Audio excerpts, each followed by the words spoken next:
नमस्कार दोस्तों। Bloody vibes के बहुत ही ज़्यादा खौफनाक से बिल्कुल दिल को दहला देने वाले एकदम ही डरावने से एपिसोड में आप सभी लोगों का बहुत बहुत स्वागत है। जी हाँ दोस्तों, आज का एपिसोड बहुत ही ज़्यादा डरावना होने वाला है क्योंकि आज जो घटना घटी थी ना, जिस लड़के के साथ, वो लड़का तो क्या, उसके पूरे गांव के लोग, उसके पूरे खानदान के लोग कोई भी नहीं भूल सकते क्योंकि वो घटना थी ही इतनी ज़्यादा खौफनाक। वो लड़का जब भी उस रात के बारे में सोचता है, याद करता है, दिन में भी दोपहर में भी, तो उसकी रूह तक कांप जाती है। ये जो घटना घटी थी, पहाड़ों में घटी थी। पहाड़ों में जाना किसको पसंद नहीं है? सबको वादियाँ देखना पसंद है, वहाँ की खूबसूरती, वहाँ के नज़ारे, जो वहाँ के लोग हैं वो भी कितना खुश रहते हैं देख के कि हमारा कितना सुंदर जगह है। लेकिन उन्हीं पहाड़ों में अगर किसी के साथ कुछ ऐसा घट जाए तो वो इंसान ज़िंदगी भर कभी भूल ही नहीं सकता। ये आरव नाम का लड़का उत्तराखंड के अंदर एकदम ही छोटे से गांव में अपनी जिंदगी बिता रहा था। एकदम ही छोटा सा गांव। वो गांव इतना ही छोटा था कि पहाड़ों के बीचों बीच मुश्किल से 12-15 घर होंगे उसके गांव के अंदर। 12-15 ही घर होंगे। उस गांव के लोग नॉर्मल तरह से अपनी जिंदगी बिताते थे। सब लोग अपने खेतों में काम करते थे और अपने जानवरों के लिए घास लेके आते थे और उनको खिलाना, उनका दूध निकालना, अपने लिए अपना जैसे ही पालन पोषण करना अपनी ज़िंदगी में, सब कुछ वैसे ही करते थे। सबकी ज़िंदगी अच्छी खासी कट रही थी और आरव की भी। आरव का क्या था कि उसके घर में सिर्फ 2 लोग ही थे। एक आरव, एक उसकी दादी। उसकी फैमिली में उसके अलावा कोई भी नहीं था। सिर्फ 2 लोग थे। 2 लोग क्यों थे?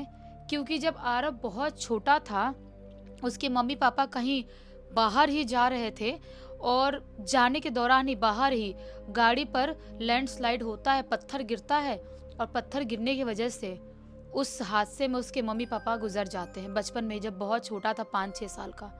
तब से आरव की दादी ने ही आरव को पाल पोस के बड़ा किया और आरव की दादी के भी इकलौते लड़के थे आरव के पापा।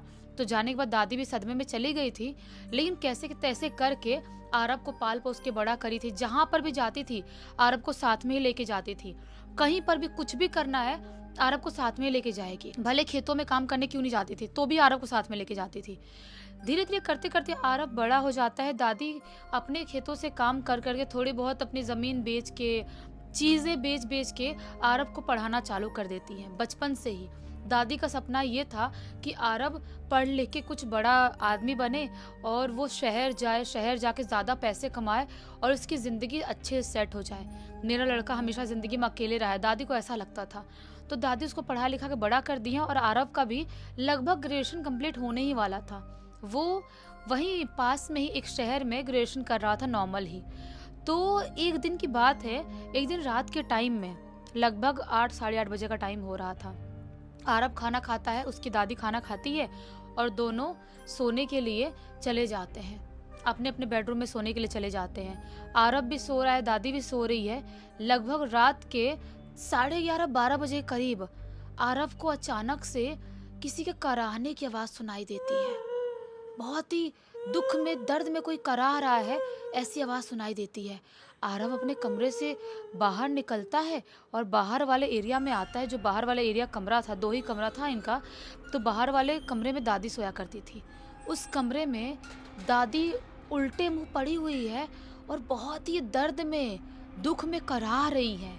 ऐसी आवाज़ दादी की जब सुनता है और ऐसी हालत में दादी को देखता है, मानो उसकी सांस अटक गई, मानो वो घबरा गया पूरी तरह से। उसका समझ में नहीं, उसका दिमाग काम करना बंद कर दिया कि दादी ऐसे कैसे पढ़ सकती है। वो मुंह पे दादी के पानी छिड़कता है। ये घनघोर ठंड वाला टाइम चल रहा था, आज से 2-3 साल पहले घटना घटी थी। दादी के मुंह पे पानी छिड़का और उसके बाद दादी को लिटाता है बेड पे और बोलता है, दादी दादी क्या हो गया? रोने लगता है, बोलता है, दादी क्या हो गया? आप ऐसे क्यों नीचे पड़ी हुई थी मुंह के बल? दादी कराहते हुए बोलती है, बेटा बहुत दिन से बुखार आ रहा था, तुझे बता नहीं रही थी तो परेशान हो जाएगा और आज शायद बुखार ज़्यादा ही बढ़ गया है।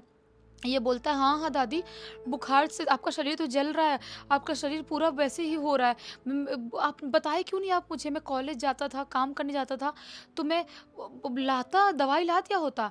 दादी बोलती है कि बेटा मैं तुझे परेशान नहीं करना चाहती थी, तुझे भी तो इतना काम रहता है, सब कुछ रहता है, अकेले तू क्या क्या करेगा। ये बोलता है, नहीं दादी आपने बहुत गलत करी, इतना बुखार है, अब क्या करूँ मैं, अपने पास तो दवाई भी नहीं है, कोई बुखार की गोली भी नहीं है, क्या करूँ, आसपास में किसी से मांगूँ क्या। दादी बोलती है कि नहीं मिलेगा, ऐसे आसपास में कहाँ किसी के पास होगा। बोलता है, मैं आसपास में पड़ोसी से पूछता हूँ, किसी के पास तो होगी गोली, मैं मांगता हूँ। बाजू वाले घर में जिनसे इनकी अच्छी पहचान थी वहाँ पर जाता है आरब, और बाजू वाले आंटी से बोलता है, आंटी आपके पास बुखार की गोली है क्या। तो आंटी बोलती है, बुखार की गोली, दर्द की तो है, एक सेकंड में देखती हूँ। आंटी निकाल के लाती है, आरब देखता है गोली, तो बोलता, अरे आंटी ये 2 ही गोली और इसकी तो डेट चली गई है। तो आंटी बोलती, डेट चली गई है, मैं तो बहुत टाइम से रखी हुई हूँ। तो बोलता है कि नहीं, एक्सपायर हो गई, आप फेंक दो इसको, छोड़ दो, आप मत खाना इसको। आंटी बोलती है, ठीक है बेटा। तो क्या क्या ज़्यादा दिक्कत है क्या, आंटी ऐसा बोलती है आरव को।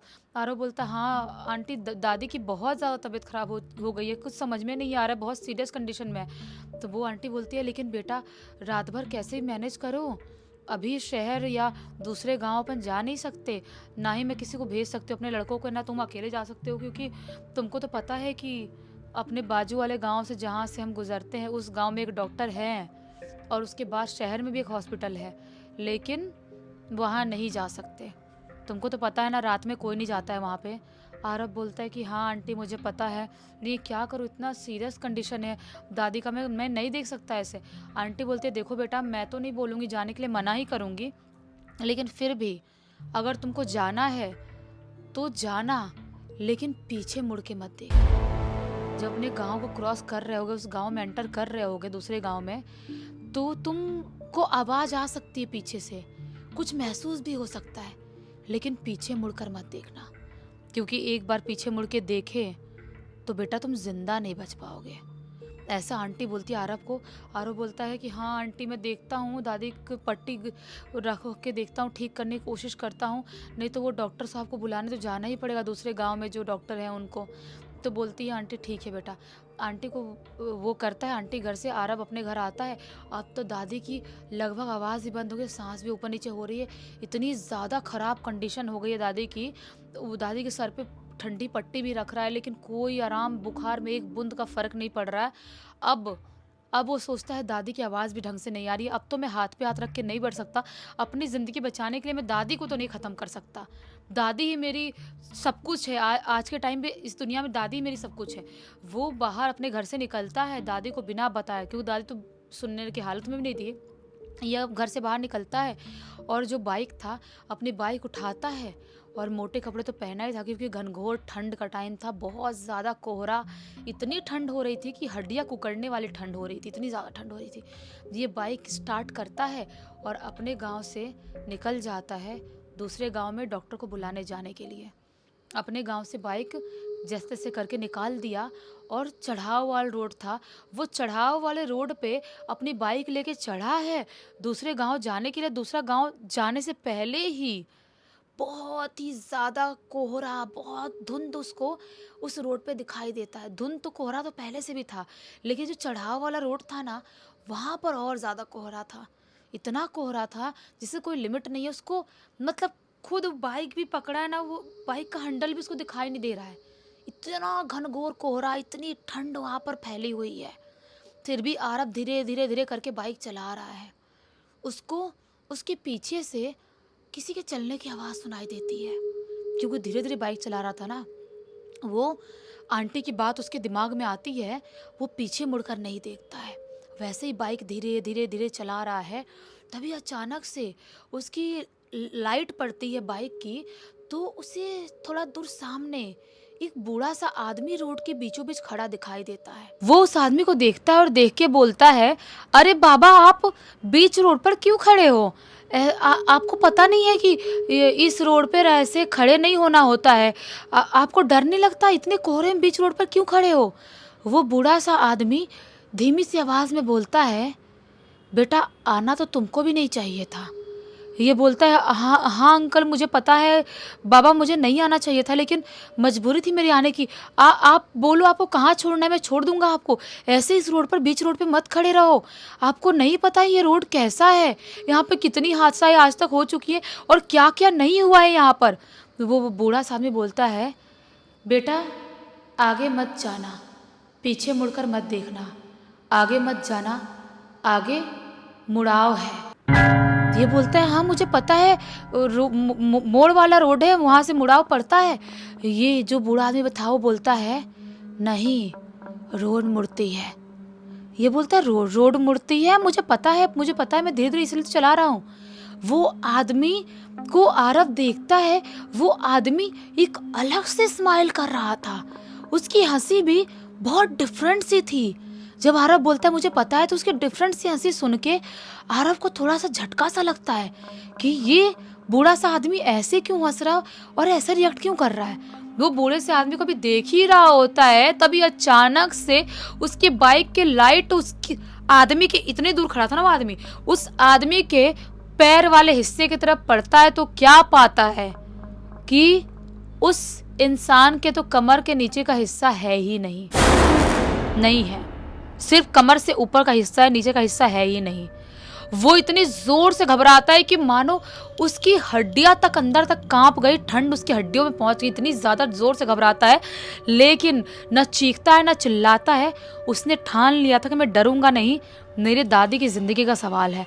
वो जोर से बाइक स्टार्ट करता है और आंख बंद करके बिना देखे क्या कोहरा है, क्या गाड़ी आगे से आ सकती है, नहीं आ सकती है, क्या होगा आगे, कुछ नहीं सोचता है। आंख बंद करके जोर से अपनी बाइक को स्पीड में आगे बढ़ाता है और बहुत स्पीड में आगे बढ़ा के थोड़ा दूर आगे लेके चले जाता है। थोड़ी दूर आगे लेके जाता है तो क्या पाता है, पीछे से बहुत सारी अजीबोगरीब तरह से हड्डियां टूटने की, घसीटने की आवाज़ सुनाई दे रही है। वो अचानक से पीछे मुड़ के देखता है तो क्या पाता है, बहुत सारे हजारों लाखों की तादाद में अजीबोगरीब टाइप के दिखने वाले इंसानी क्रिएचर, जो भी बोलो, उसके पीछे आ रहे हैं, जिनका नीचे का हाफ हिस्सा है ही नहीं, कमर के नीचे का, उनका मुंह दूसरी तरफ मुड़ा हुआ है और वो इसकी तरफ ही चलते हुए आ रहे हैं। ये जो मंजर था ना, किसी के लिए भी बहुत ही ज़्यादा खौफनाक हो सकता था। और ये तो कम उम्र का लड़का था अपना आरव, ये इतनी ज़ोर से घबराता है फिर भी अपनी बाइक नहीं रोकता है। तभी उसके कान में अचानक से बहुत ही ज़्यादा गर्माहट महसूस होती है, जैसे कोई गर्म सांस ले रहा हो उसके कान में, ऐसी गर्माहट महसूस होती है। वो अचानक से अपनी आंख बड़ी बड़ी करता है और कुछ सोचता कुछ करता उससे पहले अचानक से उसके कान में आवाज आती है, अब तू नहीं बच सकता, मुड़ेगा या नहीं मुड़ेगा, फिर भी तू जिंदा नहीं बचेगा। इतनी जोर से आवाज आती है कि आरव बहुत जोर से चीखता है। उसका जो बाइक है ना, उसका बैलेंस बिगड़ता है और बाइक वहीं पर जोर से गिर जाती है। और जैसे ही बाइक गिरती है, वो जो पीछे से अजीबोगरीब टाइप के दिखने वाले जो भी इंसानी राक्षस आ रहे थे ना, उसको जोर से उसके पैर से पकड़ते हैं और घसीटना चालू कर देते हैं। उनकी शक्ल, खौफनाक शक्ल देख के आरव बर्दाश्त नहीं कर पाता है और शायद बेहोश हो जाता है। अब सीधा कट्टू पहुंचते हैं सुबह के 5:15 बजे, 5:20-25 का टाइम हो रहा होगा। एक टूरिस्ट वाली जीप आती है और वो जीप, अभी भी कोहरा थोड़ा बहुत फैला हुआ ही था, वो जीप आते आते अचानक से क्या महसूस करती है, ये रोड अचानक से इतनी खराब क्यों हालत में लग रही है, जैसे बहुत किसी नाखून से खरोच दिया हो, ऐसी ये रोड लग रही है। मैं तो कल आया था शाम को तो ऐसा नहीं देखा था, अभी ऐसी रोड क्यों दिखाई दे रही है। अभी ये सोच ही रहा था वो जीप का जो ड्राइवर था, जीप चलाने वाला, तभी अचानक से उसको आगे एक बाइक टूटी हुई हालत में पड़ी हुई दिखाई देती, जिसका सीट पूरी तरह से उखड़ा हुआ है, उसके जो हेलमेट है वो कहीं और पड़ा हुआ है, एक पहाड़ी टोपी पड़ी हुई है और वो जो बाइक का वो हिस्सा होता है ना, जो टंकी वाला वो भी कहीं और पड़ा हुआ है।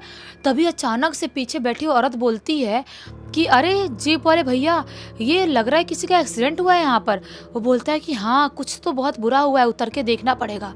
सब आंटी लोग, आदमी लोग और जीप वाले भैया सब नीचे उतरते हैं, बाइक की तरफ जाते हैं, देखते हैं कोई इंसान दिखाई नहीं दे रहा है।